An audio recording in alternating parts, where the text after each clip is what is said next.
Hello everyone, this is Dr. Jyoti Acharya, Department of Business Administration. Today we will discuss about legal requirements for establishment of new unit or enterprise. आज का हमारा अध्ययन का विषय है नवीन इकाई की स्थापना हेतु वैधानिक आवश्यकताएं। भारत में व्यावसायिक या औद्योगिक इकाई की स्थापना एवं संचालन में कई वैधानिक औपचारिकताओं का पालन करना पड़ता है और भारत में नवीन व्यावसायिक तथा औद्योगिक इकाई की स्थापना के लिए जिन वैधानिक आवश्यकताओं या औपचारिकताओं का पूरा करना होता है, इनमें से कुछ का हम आज अध्ययन करने वाले हैं। तो इसमें से हम फर्स्ट लेते हैं acts relating to form of ownership, स्वामित्व प्रारूप संबंधी अधिनियम। किसी भी नई इकाई या नए उपक्रम की स्थापना के लिए स्वामित्व के किसी एक प्रारूप का चयन करना पड़ता है। निजी क्षेत्र में नई इकाई का गठन एकाकी स्वामित्व, साझेदारी अथवा कंपनी प्रारूप में किया जा सकता है। अब यदि साझेदार फर्म का पंजीयन करवाना चाहते हैं तो इन्हें इसके लिए भारतीय साझेदारी अधिनियम 1932 के प्रावधानों का पालन करना पड़ता है। जब फर्म का पंजीयन कराया जाता है तो सामान्यतः यह अनुबंध लिखित में होता है और ऐसे अनुबंध को साझेदारी सल्लेख के नाम से या पार्टनरशिप डीड के नाम से जाना जाता है।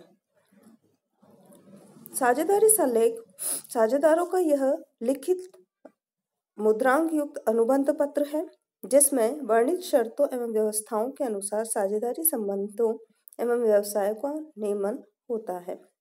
साझेदारी सल्लेख में कुछ बातों का उल्लेख होना अनिवार्य होता है, जैसे फर्म का नाम, साझेदारों के नाम, व्यवसाय की प्रकृति एवं स्थान, साझेदारी के शुभारंभ करने की तिथि, साझेदारी या फर्म की अवधि, प्रत्येक साझेदार द्वारा लगाई गई या लगाई जाने वाली पूंजी, लाभ हानि वितरण का अनुपात, पूंजी पर ब्याज, आहरण की सीमा तथा उस पर देय ब्याज, साझेदारों को साझेदारों द्वारा ऋणों पर ब्याज, साझेदारों को देय रेम्युनरेशन या पारिश्रमिक, व्यवसाय का मैनेजमेंट एवं संचालन, लेखांकन विधि मतलब अकाउंटिंग पॉलिसी, साझेदारों के प्रवेश, एडमिशन या निवृत्ति, रिटायरमेंट या डेथ पर या निष्कासन की दशा इत्यादि में किस तरह से लेखों का निपटारा किया जाएगा उसके बारे में उल्लेख, साझेदारों के प्रवेश, निष्कासन, निवृत्ति आदि के रूल्स, फर्म के समापन की दशा में खातों का निपटारा। साझेदारी फर्म की आवश्यकता अनुसार सल्लेख में सभी साझेदारों की सहमति से परिवर्तन किया जा सकता है, किंतु यह परिवर्तन साझेदारी अधिनियम की सीमाओं के अंतर्गत ही होना चाहिए। अब देखिए फर्म के पंजीयन की क्या प्रक्रिया रहती है। सबसे पहले तो है फॉर्म प्राप्त करना। सबसे पहले फॉर्म कलेक्ट किया जाएगा, निर्धारित फॉर्म जो होता है वो कलेक्ट किया जाएगा उस पंजीयन के लिए। उसके बाद में उसमें फॉर्म में सारा विवरण देना होगा। प्रार्थना पत्र पर साझेदारों के हस्ताक्षर करवाए जाएंगे। ये जो फॉर्म होगा उस पर आवश्यक शुल्क की रसीद कटवाई जाएगी तथा पंजीयक के कार्यालय में जमा करवाना होगा और उसके बाद में पंजीयक द्वारा प्रार्थना पत्र का निरीक्षण किया जाएगा। फर्मों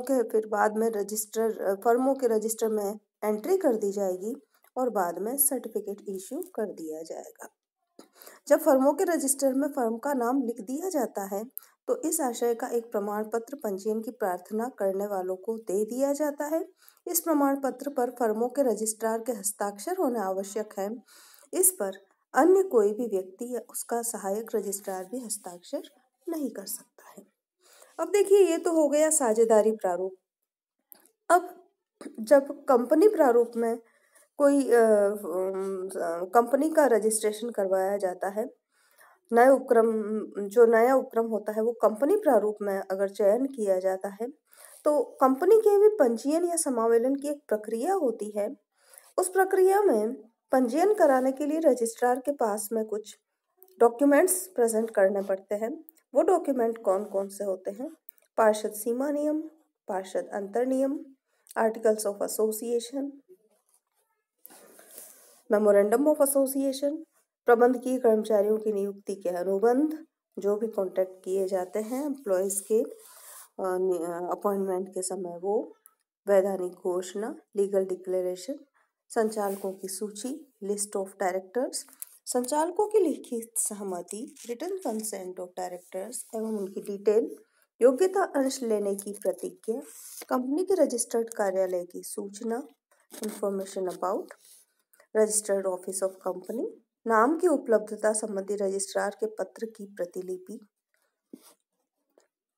अभिदाताओं की ओर से प्रपत्रों पर हस्ताक्षर करने का एक मुख्तारनामा या पावर ऑफ अटॉर्नी, अभिदाताओं की सब्सक्राइबर जो होते हैं उनकी ओर से संशोधन, जो करेक्शन किए जाते हैं करने संबंधी लिखित में घोषणा, निर्धारित शुल्क की रसीद, ये सारे डॉक्यूमेंट जमा कराने होते हैं। उसके बाद में रजिस्ट्रार क्या करते हैं, रजिस्ट्रार के पास ये सब भेजे जाते हैं और रजिस्ट्रार उनकी रसीद दे देता है। उसके बाद यह देखा जाता है कि क्या ये प्रलेख सही है आवश्यकता अनुसार, और अगर और कुछ आवश्यकता हो कुछ डॉक्यूमेंट की तो उनकी मांग कर सकता है।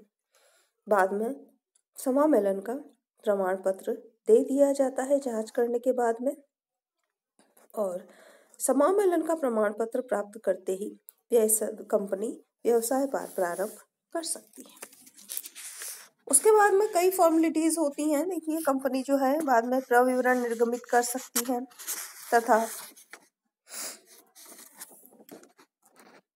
प्रविवरण का निर्गमन या तो किया जाता है, अगर नहीं किया जाता है तो स्थानापन्न प्रविवरण प्रस्तुत कर दिया जाता है। ये हो गया कंपनी के प्रारूप संबंधी प्रावधान।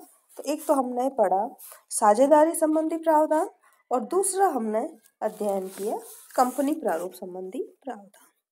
अब देखिए नेक्स्ट पॉइंट जो आता है वो है shops and commercial establishment acts, दुकान तथा वाणिज्यिक संस्थान अधिनियम। हमारे देश की प्रत्येक राज्य सरकार ने एक दुकान तथा वाणिज्यिक संस्थान अधिनियम बना रखा है। सबसे पहले हम दुकान का मीनिंग समझ लेते हैं। दुकान का मीनिंग क्या है कि किसी भी ऐसे परिसर से है जहां पर किसी व्यापार या व्यवसाय का संचालन किया जाता है। दुकान से तात्पर्य किसी भी ऐसे परिसर से है जहां पर किसी व्यापार या व्यवसाय का संचालन किया जाता है अथवा ग्राहकों को सेवाएं उपलब्ध की जाती है। इसमें उसी परिसर में या अन्यत्र स्थित कार्यालय, संग्रहालय, गोदाम या माल गोदाम जो ऐसे व्यापार या व्यवसाय के संबंध में उपयोग किए जाते हैं भी सम्मिलित होते हैं। किंतु इसमें यह वाणिज्यिक संस्थान या दुकान सम्मिलित नहीं है जो किसी कारखाने के साथ संलग्न है तथा उस दुकान में नियुक्त व्यक्तियों को वे लाभ दिए जाते हैं जो कारखाना अधिनियम के अधीन श्रमिकों को उपलब्ध होते हैं। अब हम आते हैं वाणिज्यिक या व्यापारिक संस्थान क्या है। कॉमर्शियल एस्टेब्लिशमेंट, वाणिज्यिक संस्थान से आशय किसी भी वाणिज्यिक या व्यापारिक या बैंकिंग संस्थान से है।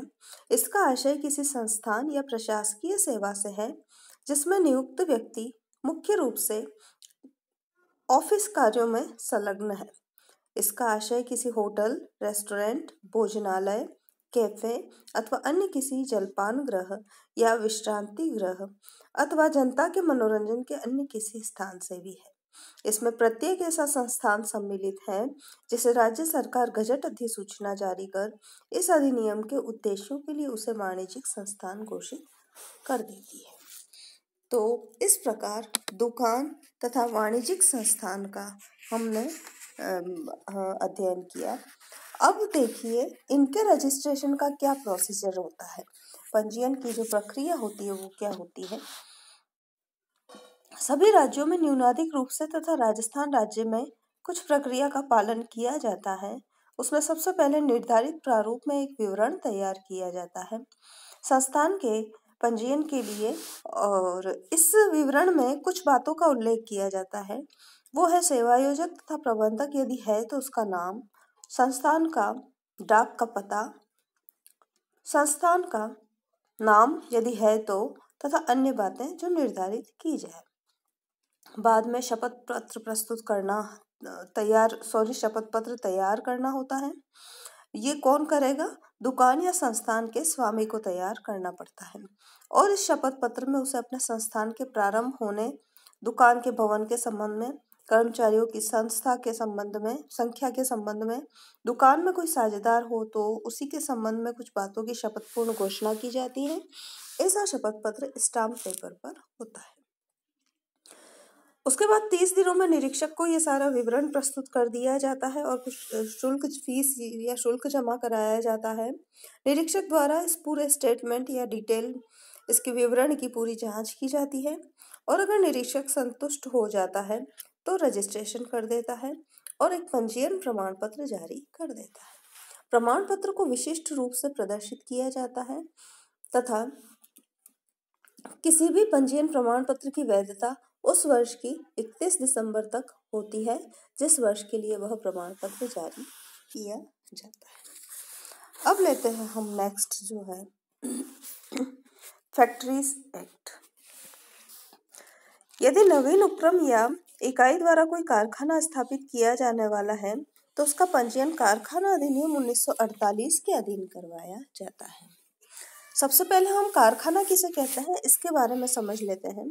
कारखाना एक ऐसा परिसर होता है या ऐसा एरिया होता है जहाँ पावर का उपयोग किया जाता है, पावर के रिसोर्सेज यानी शक्ति के साधनों का उपयोग किया जाता है। तो ऐसी दशा में 10 व्यक्ति या अधिक व्यक्ति तथा शक्ति के साधनों का उपयोग नहीं करने की दशा में 20 या अधिक व्यक्ति निर्माण प्रक्रिया को संचालित करते हैं तो उसे कारखाना कहते हैं। कारखाने के संबंध में कुछ प्रावधान होते हैं। वो प्रावधान क्या क्या होते हैं? कारखाना अधिनियम की धारा में कहा गया है कि प्रत्येक राज्य सरकार अपने राज्य में कारखानों के अनुमोदन, अनुज्ञापन तथा पंजीयन करवाने हेतु नियम बना सकती है। इन नियमों के अंतर्गत कारखाने के स्वामी या अधिष्ठाता को राज्य सरकार या कारखानों के मुख्य निरीक्षक को कुछ कार्यों से संबंधित अनुमतियां प्राप्त करने के लिए बाध्य कर सकती है, जैसे कारखानों की योजना प्रस्तुत करने के संबंध में, स्थान के संबंध में, निर्माण या विस्तार के संबंध में, कारखानों की योजनाएं बनाने एवं प्रस्तुत करने के संबंध में, विशिष्ट विवरणों की प्रकृति निर्धारित करने तथा उन्हें प्रमाणित करने वाले व्यक्तियों को निर्धारित करने के संबंध में, कारखानों के पंजीयन करवाने तथा अनुज्ञा पत्र प्राप्त करने का आदेश देने के संबंध में, किसी कारखाने के उपयुक्त प्रकार से पंजीयन करवाने तथा अनुज्ञा पत्र प्राप्त करने या उसका नवीनीकरण करवाने के लिए शुल्क निर्धारित करने के संबंध में, सूचना प्राप्त न होने तक अनुज्ञा पत्र जारी न करने या उसका नवीनीकरण नहीं करने के संबंध में, इस प्रकार की जो है संबंधित अनुमतियां प्राप्त करनी आवश्यक होती है। प्रत्येक कारखाने के अधिष्ठाता को इनमें से प्रत्येक के संबंध में बनाए गए नियमों का पालन करना पड़ता है। स्वतः अनुमति प्राप्त हुई कब मानी जाती है? यदि कोई व्यक्ति राज्य सरकार द्वारा निर्धारित नियमों के अनुसार अपने कारखाने के स्थान, किसी श्रेणी या विशेष प्रकार के कारखाने के निर्माण अथवा विस्तार की अनुमति के लिए राज्य सरकार या मुख्य कारखाना निरीक्षक को रजिस्टर्ड डाक से कोई प्रार्थना पत्र भेजता है तथा उनका 3 महीने के अंदर कोई उत्तर या आदेश प्राप्त नहीं होता है तो यह माना जाता है कि स्वतः अनुमति प्राप्त हो गई है। अब अधिष्ठाता जो होता है उसको अपने कारखाने के संबंध में कुछ सूचनाएं मुख्य कारखाना निरीक्षक को देनी पड़ती है। वो सूचनाएं कौन सी हैं? परिसर अधिग्रहण की सूचना, विद्यमान कारखानों के संबंध में सूचना, मौसमी कारखानों के संबंध में सूचना, नए प्रबंधक की सूचना। प्रबंधक की अनुपस्थिति में स्वयं अधिष्ठाता का दायित्व होता है। यदि किसी अवधि के लिए किसी भी व्यक्ति को कारखाने का प्रबंधक मनोनीत नहीं किया जाता है तो जिस व्यक्ति को मनोनीत किया गया है वह कारखाने के प्रबंधक का कार्य नहीं करता है तो ऐसी दशा में जो भी व्यक्ति प्रबंध का कार्य करता हुआ पाया जाता है वही प्रबंधक माना जाता है। इसके बाद में हम लेते हैं इंडस्ट्रीज या development and regulation act. Industries विकास एवं नियमन अधिनियम। उदारीकरण के दौर में उद्योग विकास एवं नियमन अधिनियम के अधीन कुछ ही दशाओं में औद्योगिक लाइसेंस प्राप्त करना आवश्यक रह गया है। इस संबंध में इस अधिनियम के कुछ प्रावधान सरकारी लाइसेंसिंग नीति के प्रावधान के अनुसार होते हैं। तो इसमें कुछ प्रावधान इस प्रकार हैं। नए औद्योगिक उपक्रम की स्थापना के लिए यदि यह उपक्रम प्रथम तथा द्वितीय अनुसूची में उल्लिखित है, किसी भी उद्योग को प्रारंभ करता है, यदि वह उपक्रम लघु उद्योगों के लिए आरक्षित किसी उद्योग को प्रारंभ करता है, या यदि वह उपक्रम 10 लाख की आबादी वाले शहर की नगरीय सीमा की 25 किलोमीटर की परिधि में उद्योग प्रारंभ करता है, तो जो औद्योगिक अधिनियम की धारा 11 के अनुसार नए उपक्रमों की स्थापना के लिए लाइसेंस प्राप्त करना पड़ता है। तो ये सारे नए उपक्रम के संबंध में लाइसेंस प्राप्त करना होता है। नेक्स्ट है, और अभी जो वर्तमान में तो क्या जो फर्स्ट हो गया, नए उपक्रम की स्थापना के लिए लाइसेंस प्राप्त करना पड़ता है, और वो नए उपक्रम की स्थापना के लिए कौन कौन से उपक्रम आ जाते हैं किसके संबंध में, वो हमने तीनों पॉइंट अध्ययन किए। अब देखिए, विद्यमान उपक्रमों की क्षमता के पर्याप्त विस्तार के लिए अधिनियम की धारा 13D के अनुसार यदि किसी विद्यमान उपक्रम की लाइसेंस क्षमता का पर्याप्त क्षमता का एक्सपांशन किया जाता है, तो उस उपक्रम को भी ऐसे विस्तार के लिए लाइसेंस प्राप्त करना पड़ेगा। केंद्रीय सरकार पर्याप्त विस्तार शब्द की परिभाषा करने का अधिकार रखती है। वर्तमान समय में प्रचलित नियमों के अनुसार यदि कोई उपक्रम अपनी लाइसेंस क्षमता का पंजीकृत क्षमता का 25% से अधिक विस्तार करता है, तो उसे पर्याप्त विस्तार माना जाता है। व्यवसाय को चालू करने के लिए अधिनियम के प्रावधान, यदि किसी औद्योगिक उपक्रम पर अब तक इस अधिनियम के प्रावधान लागू नहीं होते थे, किंतु अब किसी कारण से इस अधिनियम के प्रावधान लागू होने लग गए हैं, तो ऐसे उपक्रम को भी व्यवसाय चालू रखने के लिए लाइसेंस प्राप्त करना पड़ेगा। लाइसेंस हेतु आवेदन किंतु अब वर्तमान नियमों के अंतर्गत यह व्यवस्था कर दी गई है कि यदि कोई उपक्रम पहले से किसी भी पंजीकरण योजना के अंतर्गत पंजीकृत है, तो उसे व्यवसाय चालू रखने के लिए लाइसेंस हेतु आवेदन नहीं करना पड़ेगा। अब आती है नई वस्तुओं के उत्पादन या निर्माण करने के लिए यदि कोई विद्यमान औद्योगिक उपक्रम किसी नई वस्तु का उत्पादन या निर्माण करना चाहता है, तो अधिनियम की प्रथम या द्वितीय अनुसूची के उद्योगों से संबंधित है, तो उस उपक्रम को ऐसी नई वस्तु के उत्पादन या निर्माण के लिए भी लाइसेंस प्राप्त करना पड़ेगा, अथवा अपने लाइसेंस की में निर्धारित तरीके से संशोधन करवाना पड़ेगा। यदि लाइसेंस में पहले से ही उस नई उत्पादित की जाने वाली वस्तु का उल्लेख हो, तो उसे लाइसेंस में किसी प्रकार के संशोधन की आवश्यकता नहीं होगी। अब नेक्स्ट लेते हैं हम water prevention and control pollution act, जल प्रदूषण निवारण एवं नियंत्रण अधिनियम। जब कोई ऐसी नई औद्योगिक इकाई स्थापित की जाती है जिसका निर्माण या परिचालन प्रक्रिया से वेस्ट की संभावना हो, तो उस इकाई को अपना कार्य प्रारंभ करने से पूर्व जल प्रदूषण निवारण एवं नियंत्रण अधिनियम 1974 के अधीन पूर्वानुमति प्राप्त करनी पड़ती है। पूर्वानुमति की क्या प्रक्रिया होती है? सबसे पहला एप्लीकेशन जो है वो अप्लाई किया जाएगा आवेदन पत्र में, फिर राज्य बोर्ड द्वारा जांच पड़ताल की जाएगी और राज्य बोर्ड द्वारा अनुमति देना या आवेदन निरस्त करना, आवेदन निरस्त भी कर सकता है, और अगर जो आवेदन पत्र में सारी चीजें सही पाई जाती है तो अनुमति भी दे सकता है। अनुमति के बिना उद्योग आदि स्थापित करने या निस्सारण व्यवस्था करने की दशा में नोटिस दिया जा सकता है। उसके बाद में ये अलग से रजिस्टर रखा जाएगा। प्रत्येक राज्य बोर्ड इस धारा के अधीन लगाई गई शर्तों के विवरण को दर्शाने वाला एक रजिस्टर रखेगा।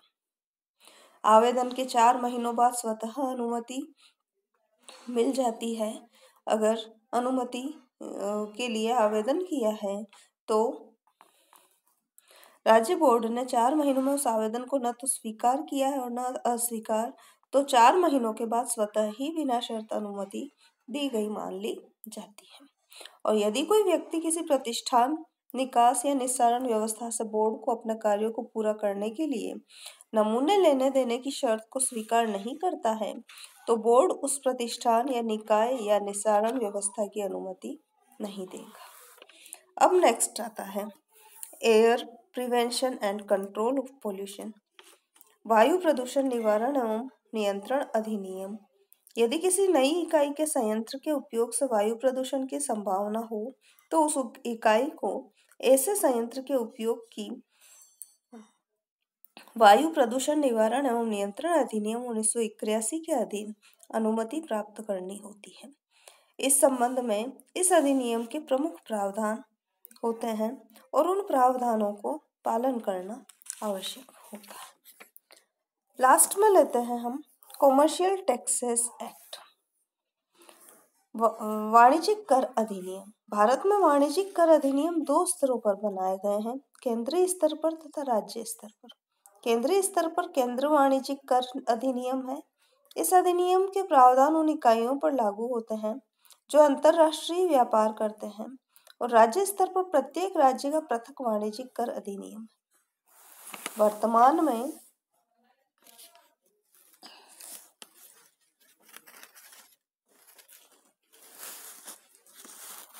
जीएसटी भी लागू कर दिया गया है। वर्तमान व्यवस्था के अंतर्गत जीएसटी का प्रावधान कर दिया गया है, जिसको हम आगे डिटेल में पढ़ेंगे। आज का हमारा टॉपिक यहीं समाप्त होता है। धन्यवाद।